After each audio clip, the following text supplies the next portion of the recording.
and welcome to the Buddhist Society. It's in London. It's early evening. It's 6:30. So wherever you're logging on from, whatever time zone it is, um, very warm welcome to you. It's been a beautiful spring day here in London, and as we settle into this evening's practice, just to outline a few of the things that we're going to be doing. My name's Richard, and I'm taking the class tonight. And we'll continue in our usual way. We'll start with some mindfulness practice, a scan of the body and the senses. And some of you may remember that one of the ways that I do the body scan is to incorporate other senses as well. In my experience, some people get a little tired of relating just to the sense of touch, and it's quite a good idea to include some of the other senses. It makes the practice more holistic. And then we'll do that for 25 minutes or half an hour, and then I'll talk a little bit about some of the things that are going on in mindfulness, and then we'll conclude this evening with some more practice incorporating some loving kindness, which I think in today's world is very much needed. And as I've done in my Monday sessions and in this session a few weeks ago, I want to dedicate our practice tonight together in this online Sangha. I want to dedicate it to peace in the world, especially with Ukraine in mind. And I hope you'll feel comfortable in joining me with that intention in mind. So I invite you now just to come to your meditation position, and it's just nothing too formal, just reasonably upright, as much as your bodies, whatever age they are, whatever state they're in, as much as your bodies will allow. Do get comfortable though, as I always say to people at the beginning of meditation, mindfulness practice is part of the route out of suffering. It's not designed to create more. So we can start very much by paying attention to our comfort.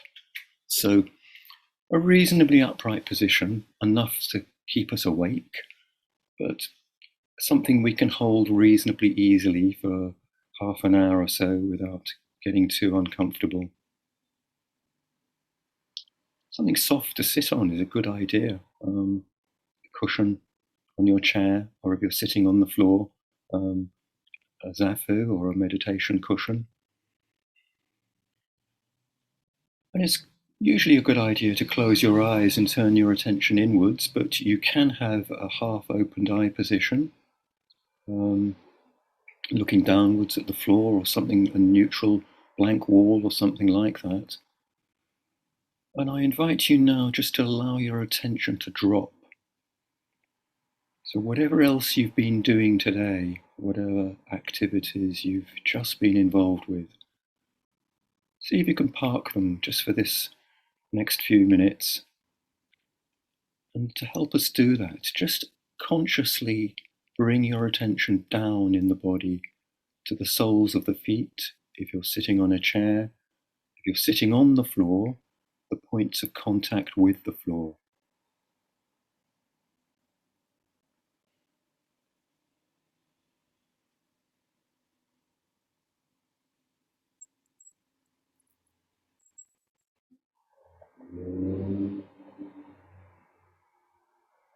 And what I'm inviting you to do here is to really get a sense of the contact with the floor beneath you.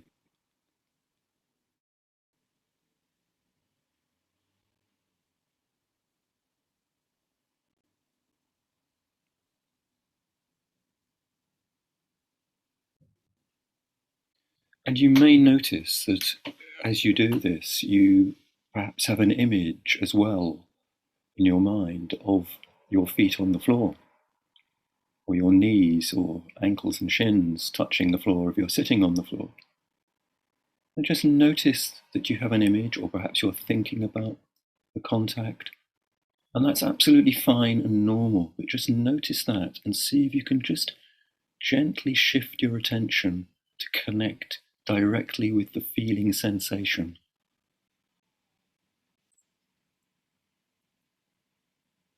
So we're exploring the sense of touch here, becoming mindful of our touch and our grounding with the floor, the earth beneath us.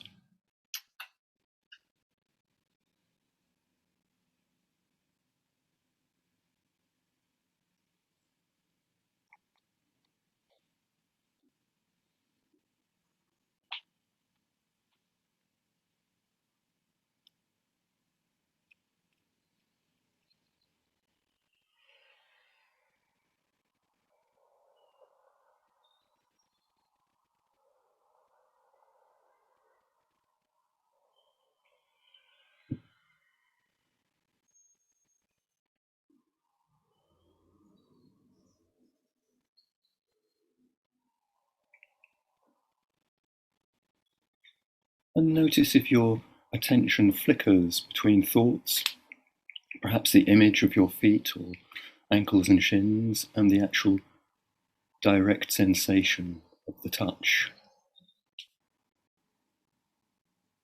And there's nothing wrong with having a wavering attention, but just notice it.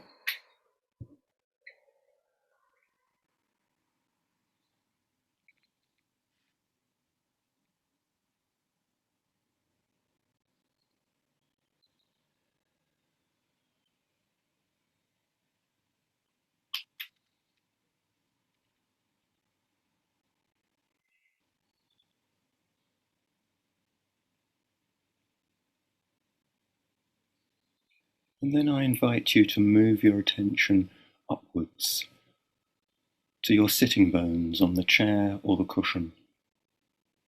And again, in the same way, just feel the sensation of touch, feel the pressure, the contact, how they're supporting the weight of your torso. And again, just notice if you have an image of your sitting bones or yourself on the chair or the cushion, or if you're thinking about that contact with the chair or the cushion. And in the same way, just see if you can just nudge your attention a fraction into feeling the direct sensation of the touch.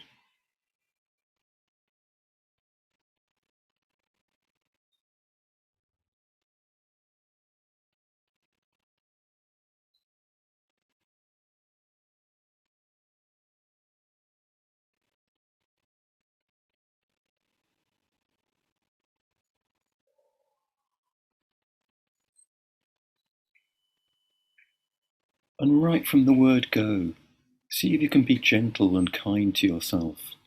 There's nothing to get right here, there's nothing to get wrong. It's just noticing what's going on and seeing if you can return to that direct sensation of the touch.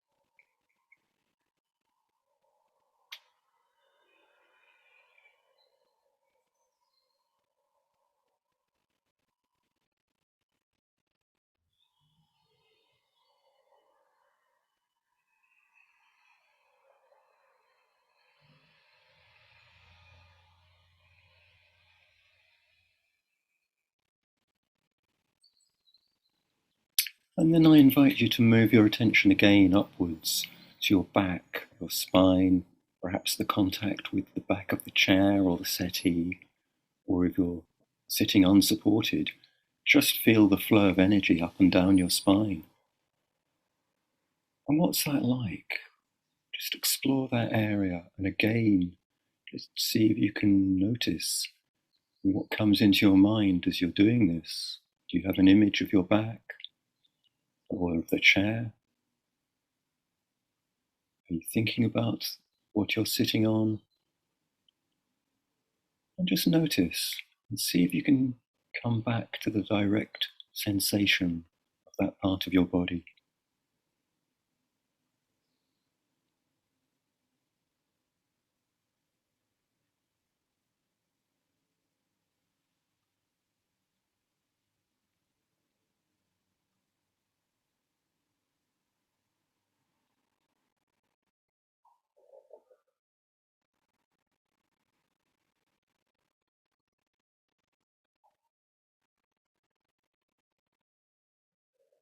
And if thoughts are whisking you away to some other place or other activity, just be kind with yourself. Just notice that.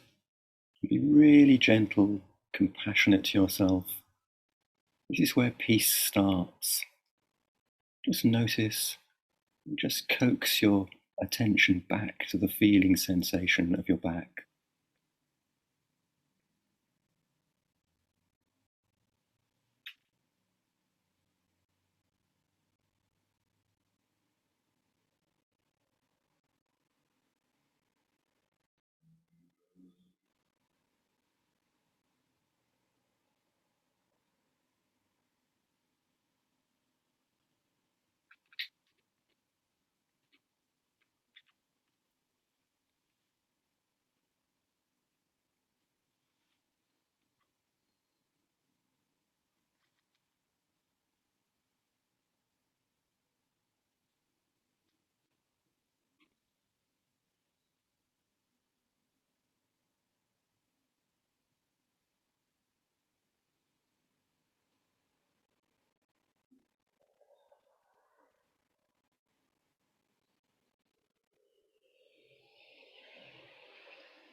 And then I invite you to bring your attention upwards again to the back of your neck and your head.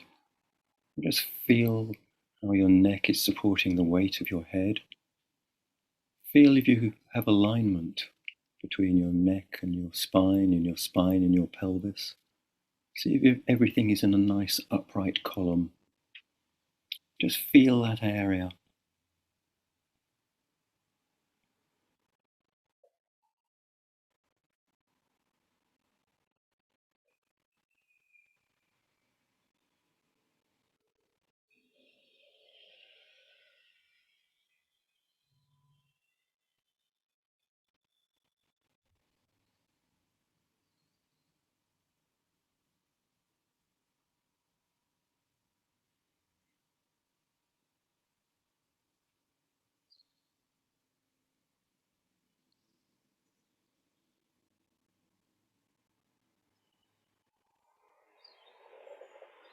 And then perhaps bring your attention to the crown of your head and just move your body a fraction towards the sky from the crown of your head, just so that you're lengthening everything out and sitting up straight. And just feel that area in the same way as we've been doing.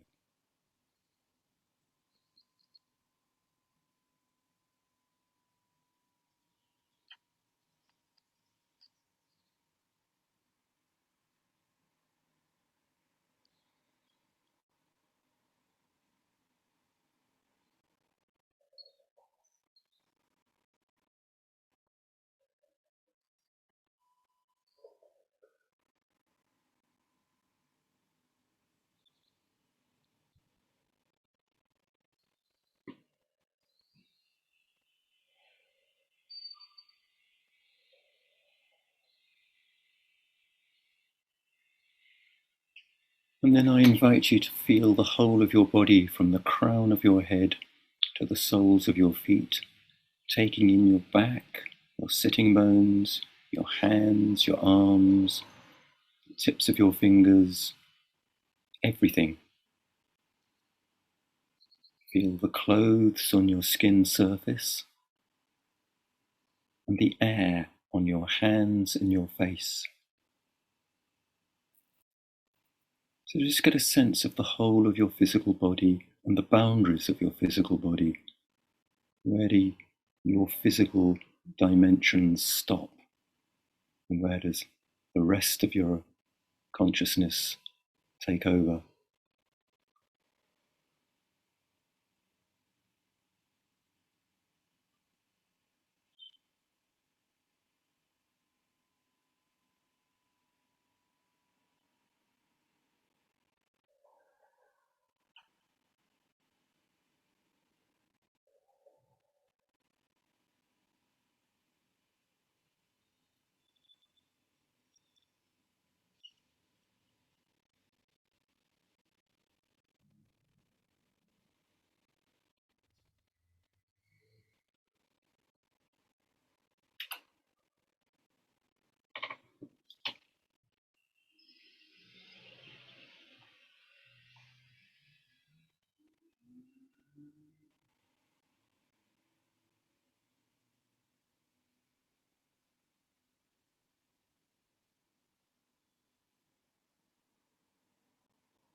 And now I invite you to bring your attention into your mouth.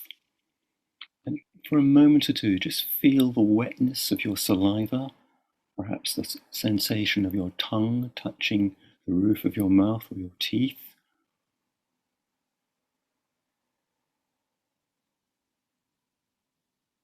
And then just taste whatever it is you can taste. Perhaps it's the aftertaste of some tea or coffee you had earlier. Or perhaps it's the taste of nothing. And just explore that a bit. Do you have an image of the inside of your mouth? Are you thinking about taste? And if it is nothing that you can taste, what is that like? What is the taste of nothing? And just notice what your mind does with that.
And then I invite you to move your attention up again into your nose and just feel the flow of air across the rim of your nostrils. Slightly cool on the in-breath and slightly warm on the out-breath.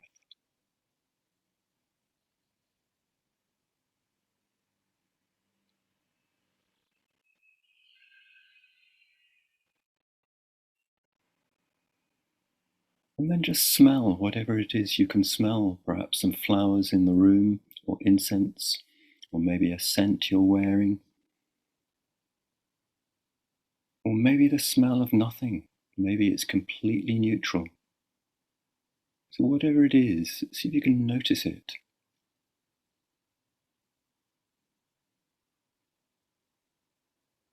And if it's nothing, just notice what your mind does with that. Is it searching for something? Is it trying to distract itself,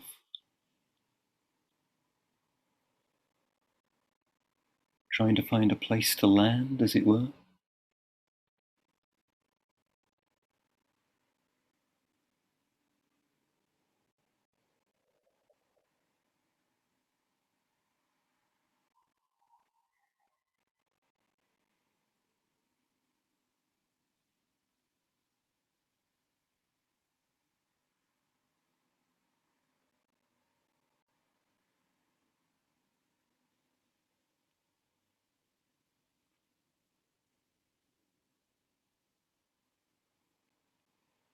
And if you're getting lost in thoughts, just see if you can come back to that sense of touch of the flow of the air across the rim of your nostrils, which is perhaps more easy to get hold of than the smell of nothing.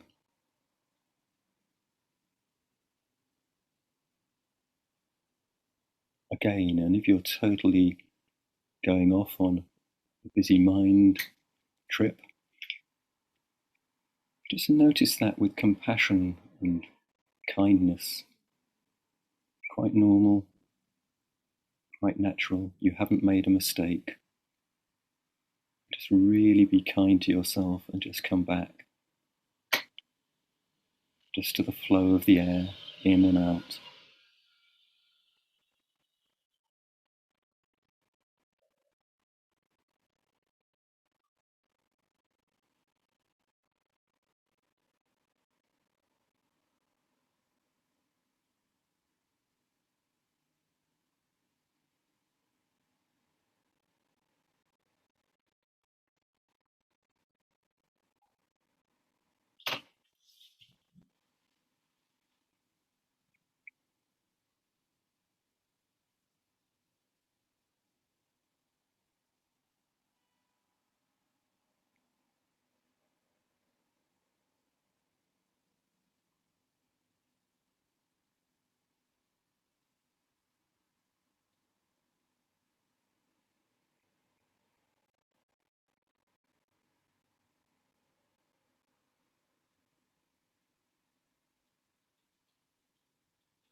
And then I invite you to move your attention to your eyes, perhaps your closed eyelids, and just notice the light coming through them.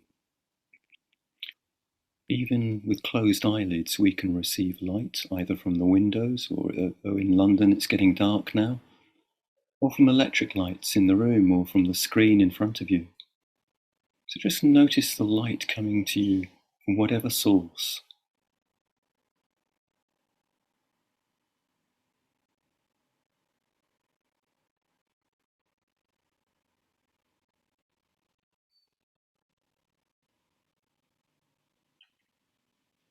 And then I invite you to notice images thrown up by your mind and how you might be projecting them on the back of your eyelids and seeing those too.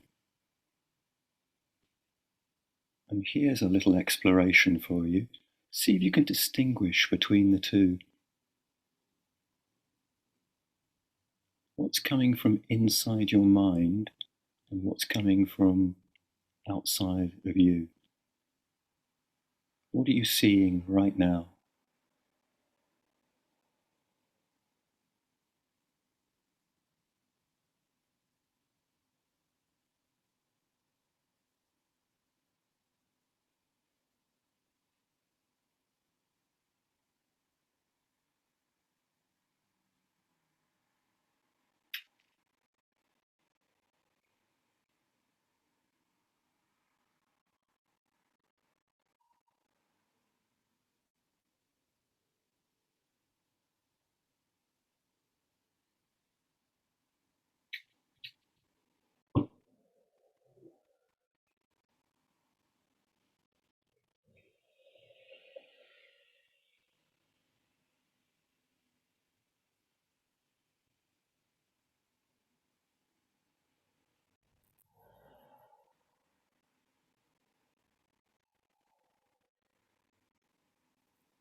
And then I invite you to bring your attention to your ears and listen.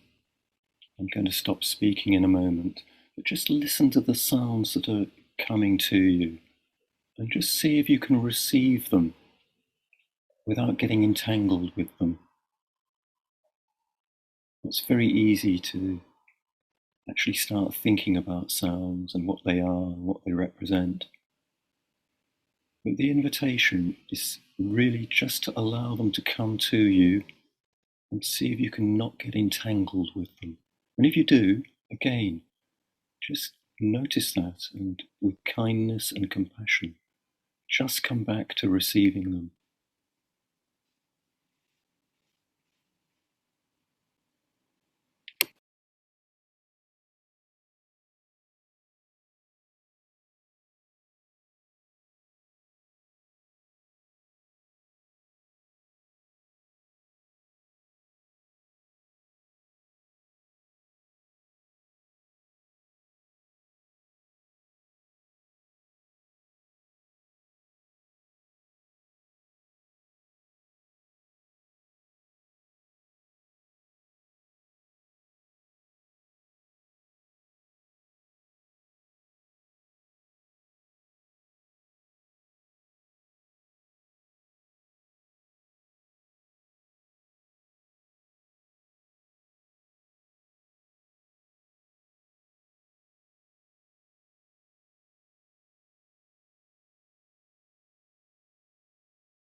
And now I invite you to come back to your body and just feel the whole of your physical body again, from the crown of your head to the soles of your feet. And just noticing all those senses that we've been exploring, keeping them in your consciousness as well. Just notice the breath in your chest and your abdomen, or at the rim of your nostrils.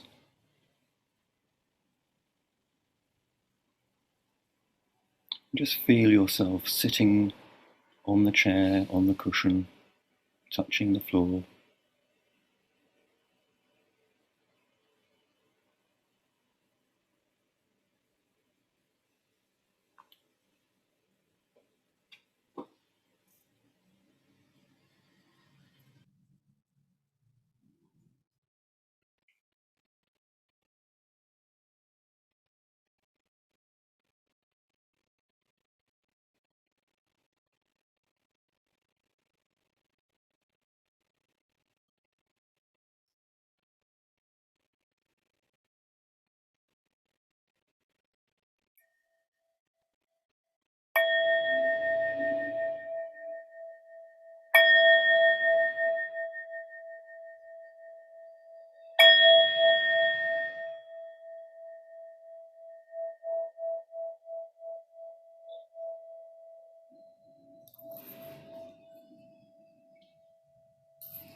So please feel free to stretch and move and perhaps take a sip of water, relax your posture. And just notice how you're feeling right now. Having sat for pretty much half an hour, we've done a little tour of the senses. Just notice, as Ajahn Subhaddo is always telling this class, just because you're not doing a formal sit doesn't mean you don't have to keep noticing. So just notice how you are. Just wanted to say a few words of reflection before we do our next practice. Odin, the secretary of the Buddhist Society, always asks me for a title for these evenings, and I'm very much reminded of the need for peace in our world. And so I thought of the Buddha, the Dalai Lama's quote, which I think is an echo from the Buddha, which goes like this: if you want peace, be peaceful. So it's quite a simple, short, pithy quote, but it is from the Dalai Lama, echoing the Buddha. And he says, if you want peace, be peaceful. And there's an interesting implication in that quote. Many of us have been impacted by the news, the awful news we're receiving on a daily basis, and we long for a peaceful world. And the Dalai Lama is pointing us quite clearly is that the conditions of peace begin within each and every one of us. And that's really interesting to reflect on. Yes, there's an outer war going on. That's quite clear and very difficult for many of us. We're all affected by it in one way or another. And the Dalai Lama's invitation, if you like, from his quote, is to really consider the implications of that in our own lives, in our own inner lives as well as the outer life.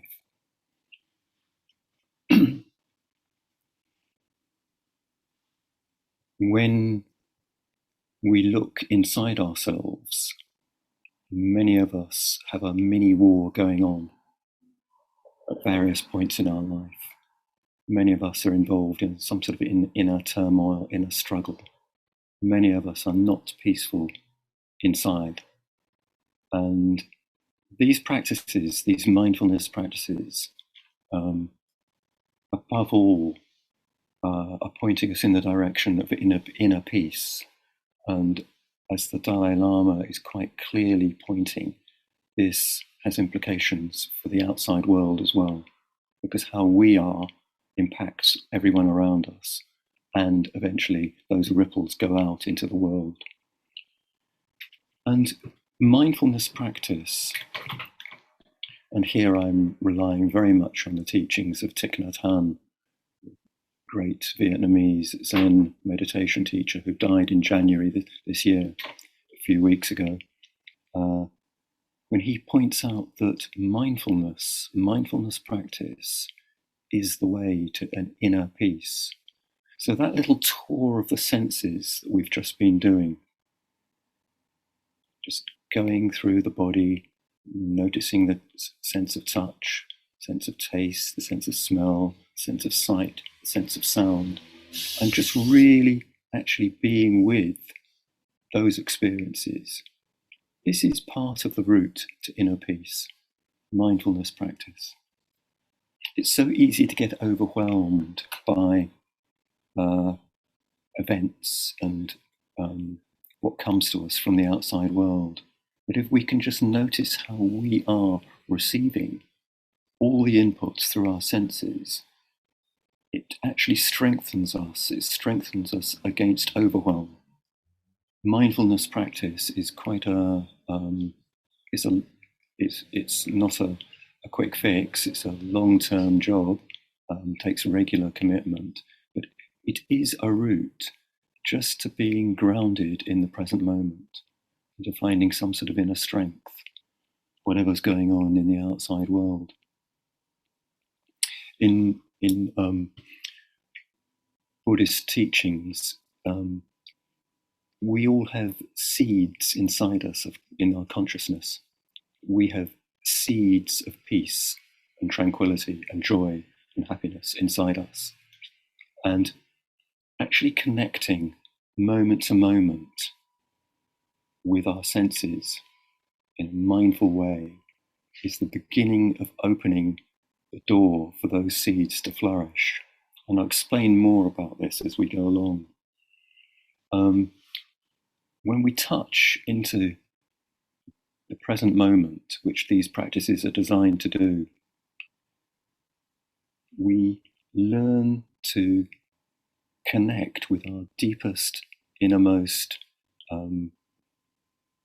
basic qualities, which are peace and kindness and compassion and joy and happiness.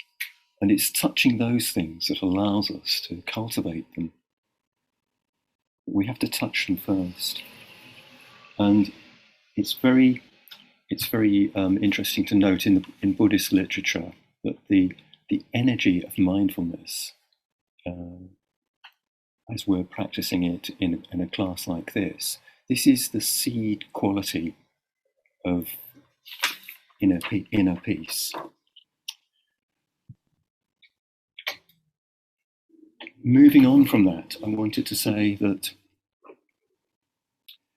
what's really interesting with working with the senses is in just observing what the mind does when you hit on a sense where there's nothing very much to be observed.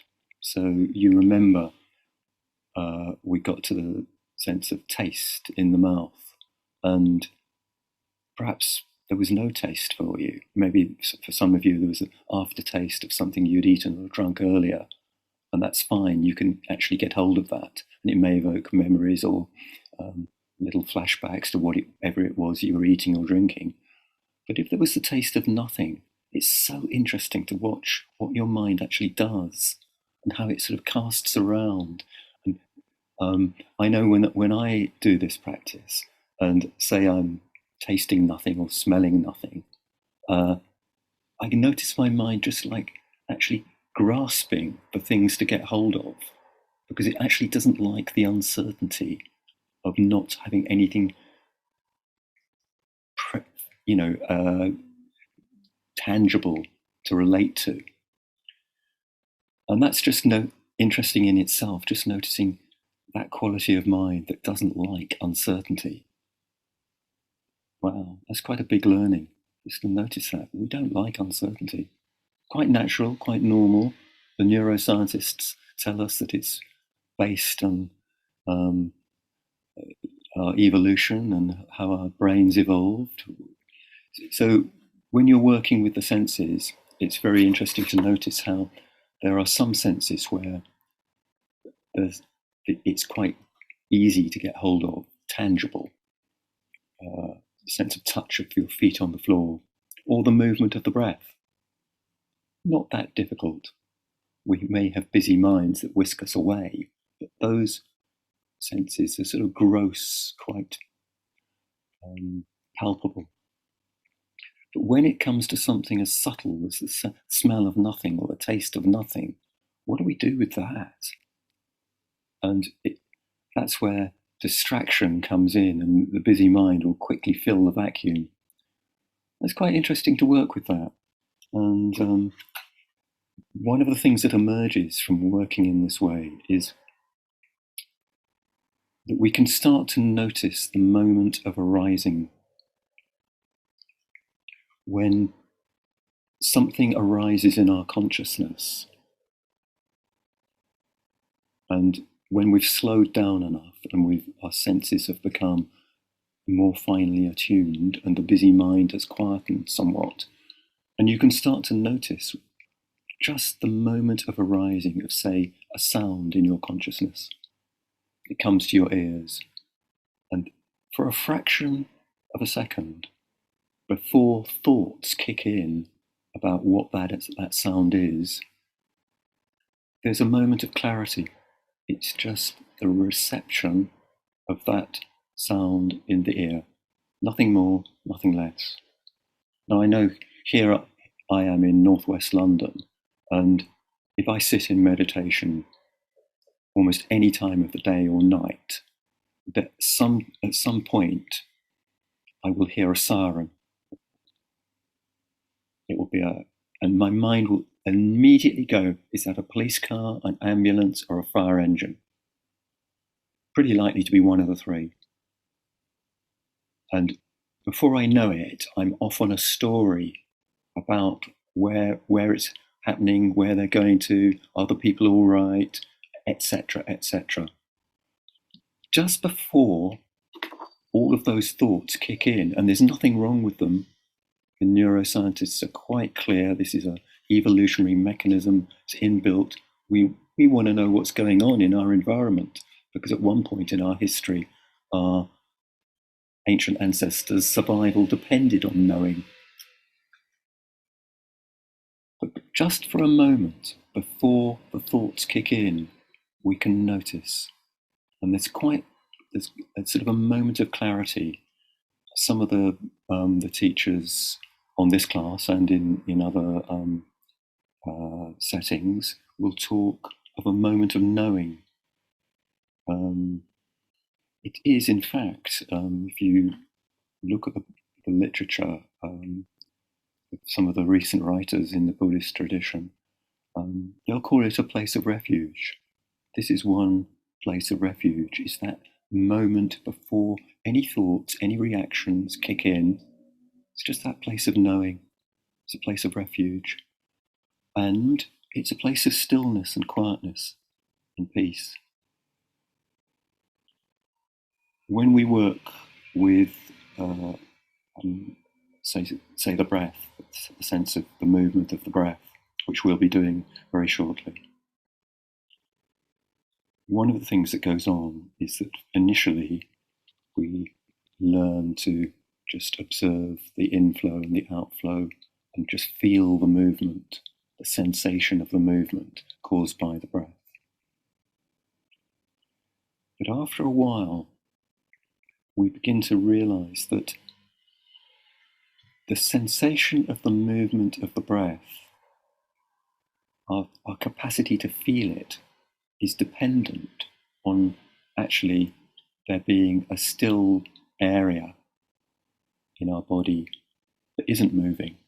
So we notice the contrast between the movement in the chest and the rest of the body that's not moving.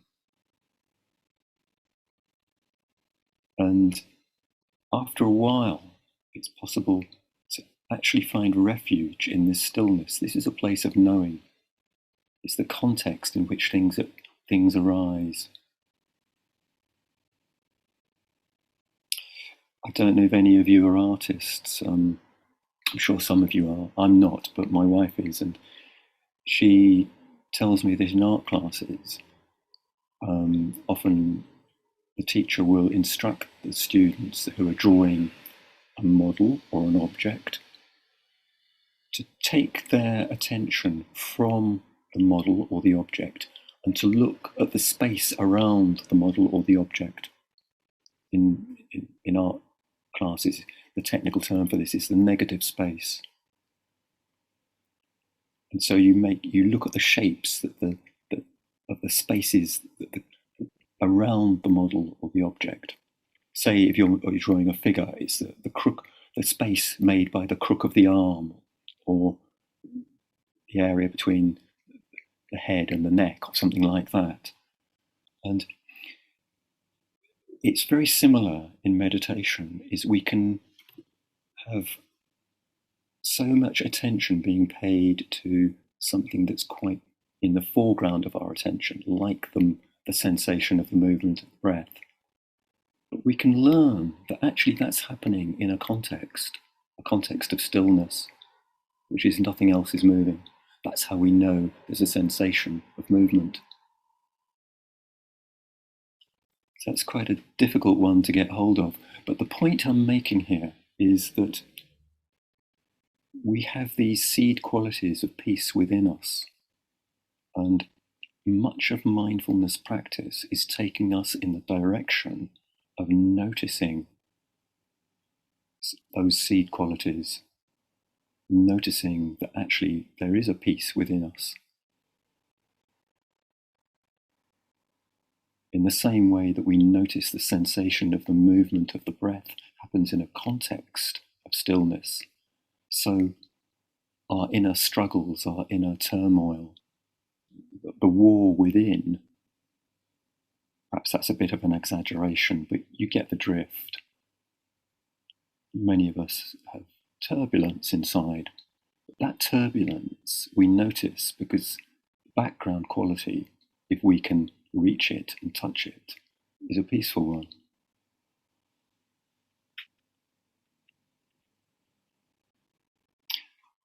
So I want to take you into the next practice, which I'm going to work with the breath for a while. And we'll do that for a good chunk of time, and I will instruct you to begin with or guide you, and then I will be quiet. And then I'm going to move straight from that into loving kindness meditation, particularly with the situation in the world at the moment in mind, and just see if we can dedicate some of this practice to a wider perspective. So I invite you now back into your upright posture.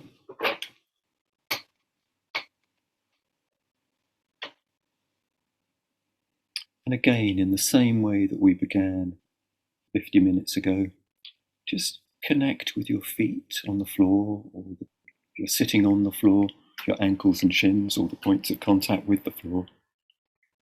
Just allow your attention to drop.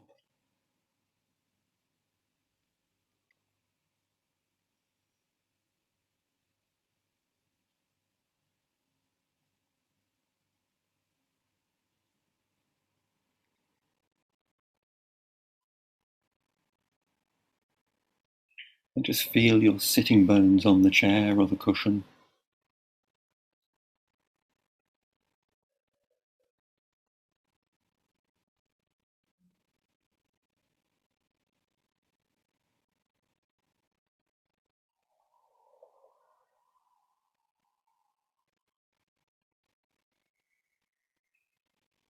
And perhaps connect for a moment or two with your spine and your back.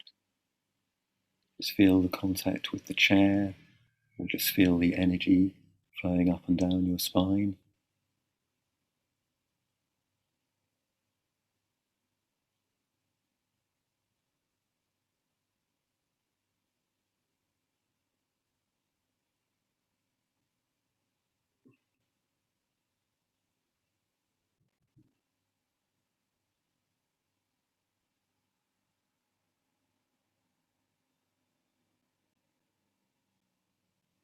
And then I invite you, when you're ready, you feel settled, without altering your breath in any way, just see if you can notice the sensation of the movement caused by the breath.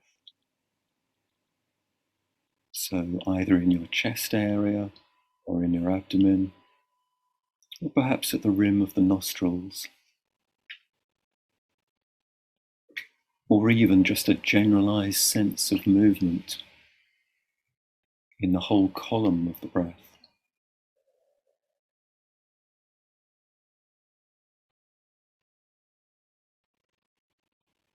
And just allow your attention to rest on that sensation.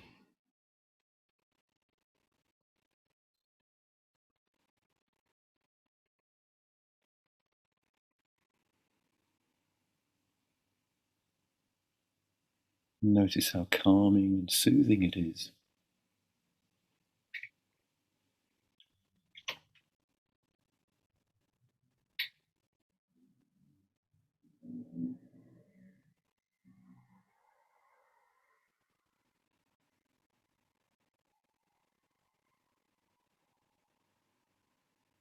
Notice the busy mind, clamoring for attention, whisking you away, and just notice it with quiet, gentle compassion and kindness. And just see if you can reconnect with that sensation of movement.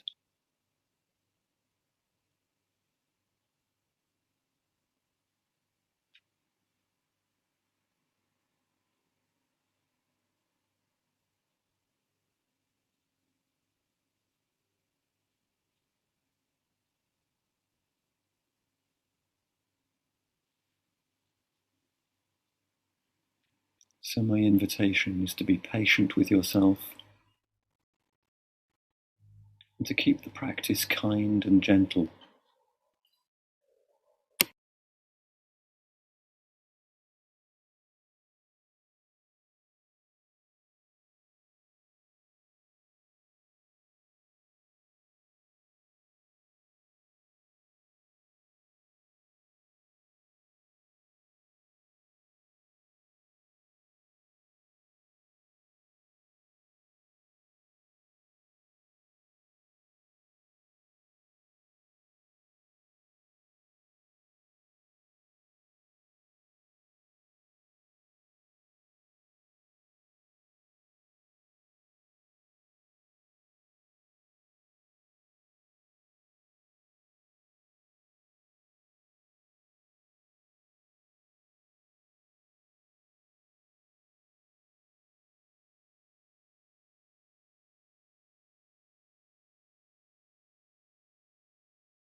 And now I invite you just gently to move your attention to your heart.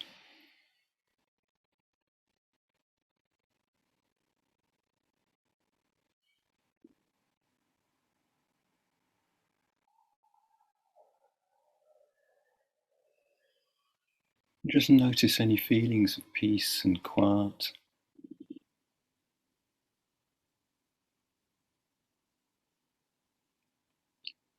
And I invite you to say to yourself, may I be well, may I be safe, may I be at peace. Just quietly to yourself. Just feel the energy of that in your heart.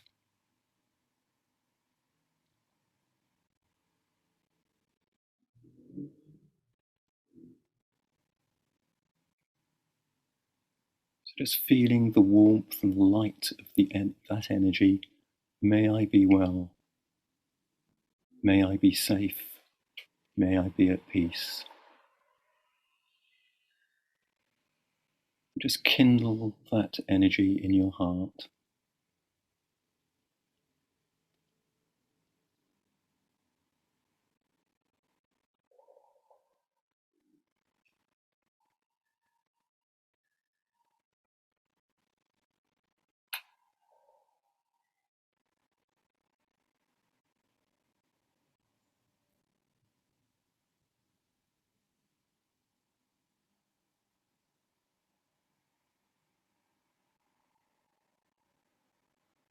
And allow that little seed of warmth and light just to expand from your heart upwards into your neck and your head,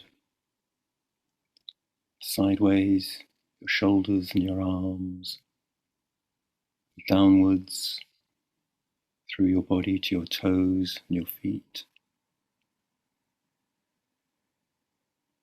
the tips of your toes and the tips of your fingers. Allow that energy of warmth and light just to fill every cell in your body.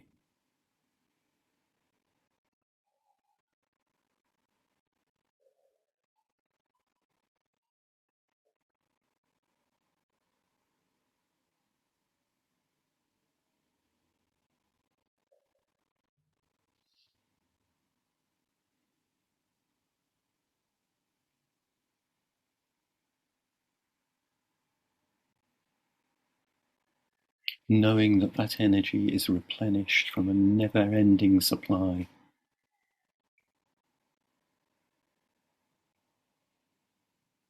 The energy of compassion in the universe.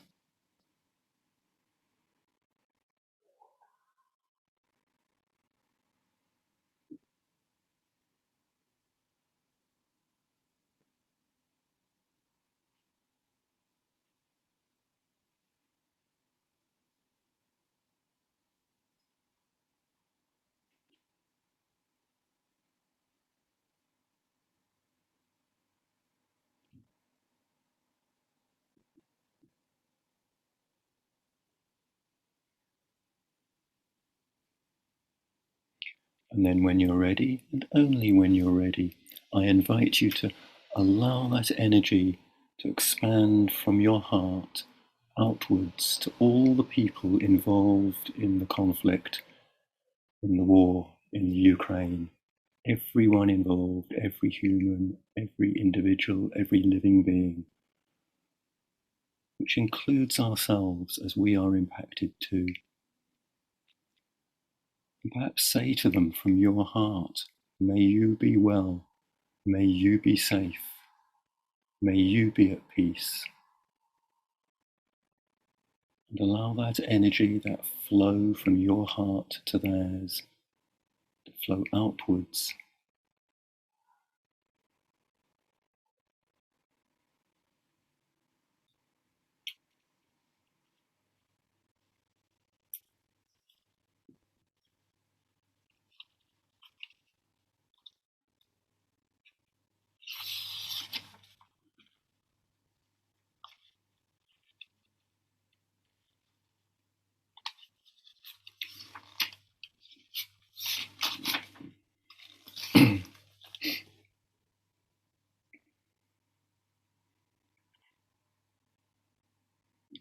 So from your heart, radiating kindness over the entire world, spreading upwards to the skies and downwards to the depths, outwards and unbounded,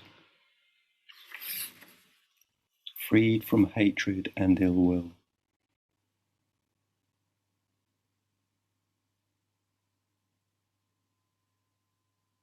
So wishing every living being, may you be well, may you be safe, may you be at peace.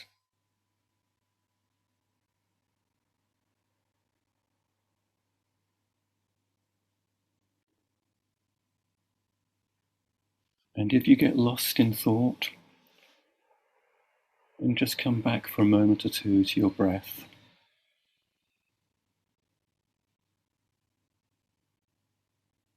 And then expand again from your heart outwards to all the people involved.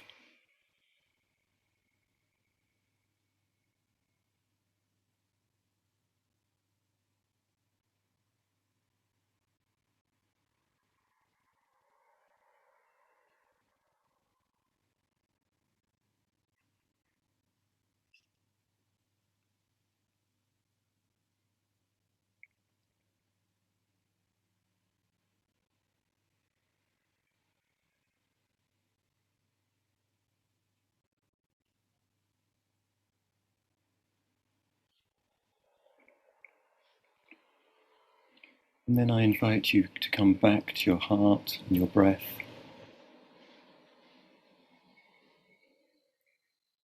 And again, just touch into the sensations of the breath, the movement, the compassionate energy of mindfulness.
And then I invite you just to bring your attention back to the soles of your feet, the points of contact with the floor. Just feel the touch of the ground beneath you, the contact with the earth.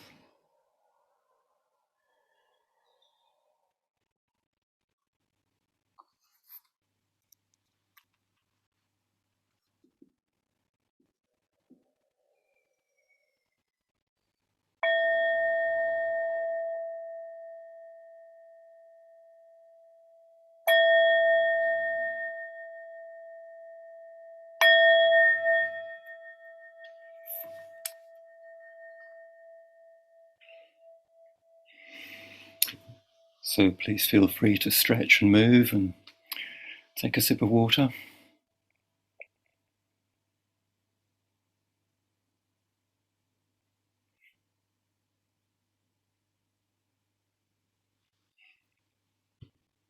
So please feel free to put some questions in the chat if you would like to, or unmute yourself and ask questions. I don't claim to be able to answer everything, and if I can't, I'll just refer the questions on to Colin or Ajahn Subhaddo. But just to make a couple of points about that practice, and I think this is probably a take-home point for this session, is that the quality of awareness, that mindfulness practice that allows us to become aware of how our minds are, this is a compassionate action. This is where peace begins, deep inside us. Thich Nhat Hanh, who passed away in January, as I said, was very clear about this, that mindfulness practice is a practice of peace. Some of my training in Buddhist practice was at Plum Village in the Dordogne in France, where Thich Nhat Hanh he founded it, and he was the abbot in charge of Plum Village. And in fact, it's not one village; it's 4 hamlets that have been joined together and are owned by the community. And there's a main temple in one of the hamlets. And the story is that one of the reasons that Thai, as he is known, one of the reasons he chose that particular place was because during the Second World War, it was the scene of a Nazi atrocity. I won't go into the details, but when I was there, I read about them, and it's quite unspeakable. It really is. But Thai's purpose in founding a monastery there, a Buddhist community, was that he believed that by years of mindfulness practice, walking meditation, chanting, sitting meditation, that eventually the earth would be healed. And he clearly believed that the earth would be healed through us. That each and every one of us has the capacity to heal, and that we collectively will heal the earth. And his message about mindfulness, it's not just a activity that helps us relax and be unstressed in life, although it does that too. But it really is about bringing peace to the world. And if we can learn to be peaceful inside, then everything we touch and affect is impacted by that peace. And of course, as I was hinting earlier, in Buddhist psychology, we have the seeds of peace within us. Yeah, sure, humans have the capacity for war and for violence and for hatred and anger and all of that sort of stuff. That too is there. But at our core, we are actually peaceful beings. And when you touch into meditation and you can actually realize that for yourself, inside you, you can find that peace. And all the main teachers in the Buddhist tradition would echo that. So that's really my take-home message for the evening, is that this basic, simple mindfulness practice, learning to be with parts of the body, the senses in the body, learning to be with the breath, just mindfully acknowledging how our minds are.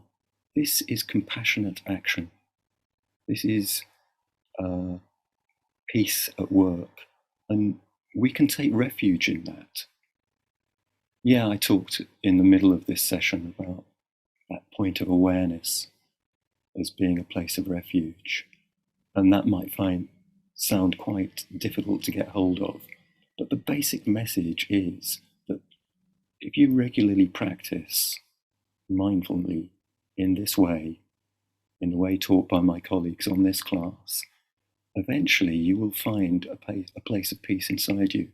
That's quite clear. And well, if you don't believe me, as they say in all of these teachings in the Buddhist world, don't believe me, practice, see if it works. Don't take my word for it. Actually experiment with yourself, see if it works. And when I say see if it works, don't just sit for one evening or for 5 minutes. Just give it, a good few years of diligent practice and just see what happens. So that's really my take-home message for this session. Anything people would like to ask or share or just raise?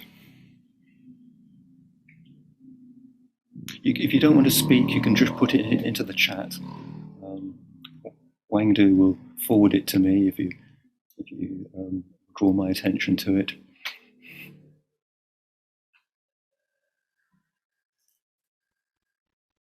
Oh yes, that's a message. 2 messages.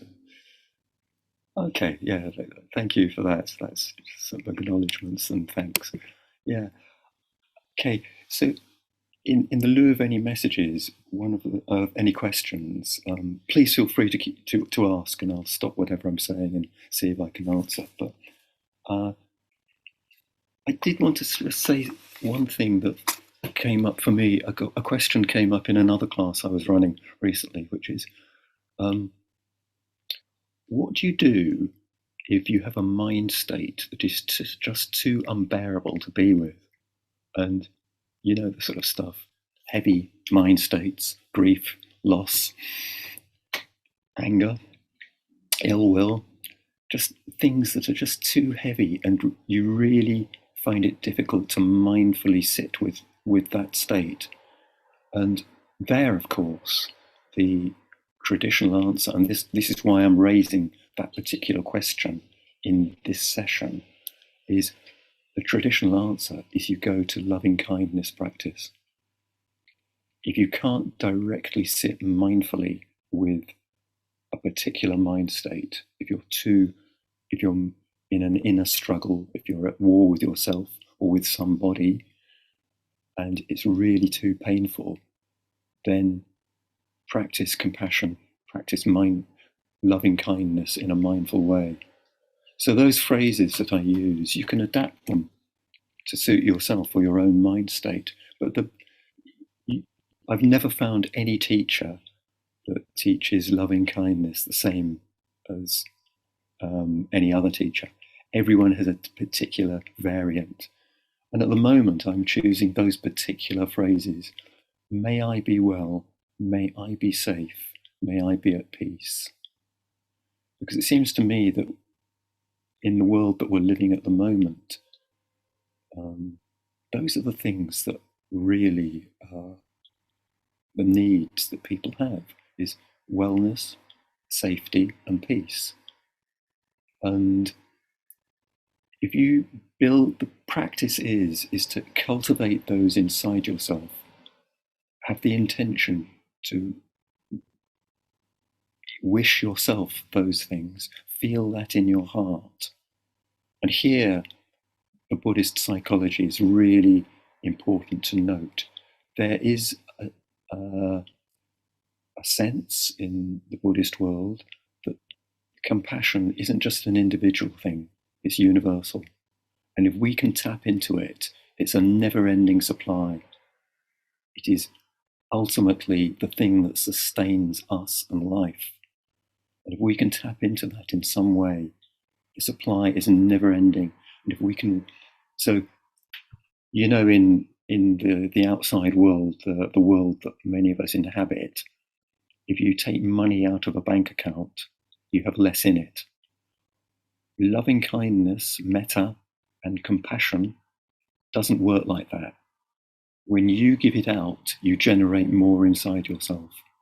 So it's counterintuitive. And that's why we work in this way in the metta practice, is we feel it in our hearts first, we allow it to expand within us, and then we offer it out, knowing that it's a never-ending supply, and we've just tapped into it. We've turned on the tap, if you like. And again, don't take my words for it on this. Practice this and see if it works. And for many of us, particularly at this time, one of the things I'm coming across is, especially looking at these scenes of refugees fleeing across Europe, is that for many of us, there's a sense of helplessness. How can we, sure, we can give money. Some of us can offer rooms or in our homes if we have them, something like that. But for many of us, there's a sense of there is so much need here and I can only do a little bit. So there's a sense of overwhelm. And what I'm suggesting here is one way of actually being with that sense is to know that you're tapping into an ultimately never-ending supply. It's universal, this supply of compassion. It flows through the universe. And you'll find this in the Buddhist literature, in some of the Buddhist teachers. The Dalai Lama has talked about this. So I'm not going out on a limb here. This is mainstream. Can I add something there? Please, please. In my experience, when we are overwhelmed, there might be many reasons, but we are already into thoughts and stories and narratives, and we might be lost in the war right now and that kind of thing. Or we might be in a fight with the wife or the husband or whatever it might be. And what I found very useful over time is at that point to stop, breathe in deeply, straighten up the body, come back to the body, see where the tension is, because all emotions are in the body. The belly, the muscles, in the posture maybe, and relax the body. And it is normally the case that it is very difficult to carry on being angry when the body is relaxed. It works both ways. And coming back to the body, also investigate those energy expressing themselves in the body. Where is it happening? And there is more, because it only works if it is a daily practice. It is a constant coming back, giving up the habits that take us away from where we are, grasping, pushing, and fantasizing, and procrastinating, and all sorts of things not to be where we are. And so replacing those with coming back to where we are, dropping whatever arises, which implies also being completely open to what arises, but dropping it as well. A teacher, a contemporary one, once said, front doors completely open, back doors completely open. Do not invite them for a cup of tea. So in they come, out they go as well. And there are some other helpful devices that we can use, like triggers to remind ourselves to come back. Things that we do normally, like getting up from a chair, for example, just a moment before getting up, just back to where we are, and then wholeheartedly into it. And I do find also that the devotional side, you said metta, there is also the devotional side, because the heart wants to be involved. So I enjoy saying my grace before a meal. Yeah, and that in itself generates gratitude, brings you back to where you are. So it is a strategy made up of all sorts of skillful means that are designed to bring us back to the present moment. Stop there. Thank you very much. Thank you. I really can't add very much to that. I hope you all heard it. That's really useful teaching, and I thank you for that. That was lovely.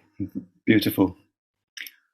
Okay, it's almost 8 o'clock. Unless anyone has any other comments or questions, I think we'll probably leave it there for today. I've given you quite a lot to chew on, and I thank you all very much for your attention and your diligence in your practice. It's quite evident just looking at the screen how diligent and attentive you've been.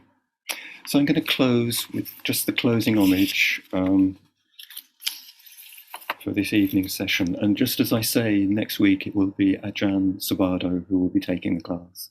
I'm sure many of you will want to turn up for him. Okay, so thank you all very much for coming. Here's the closing homage. The Lord, the perfectly enlightened and blessed one, I render homage to the Buddha, the Blessed One.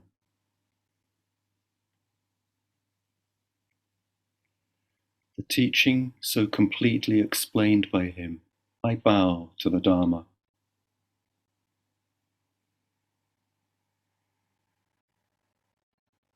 The Blessed One's disciples who have practiced well, I bow to the Sangha.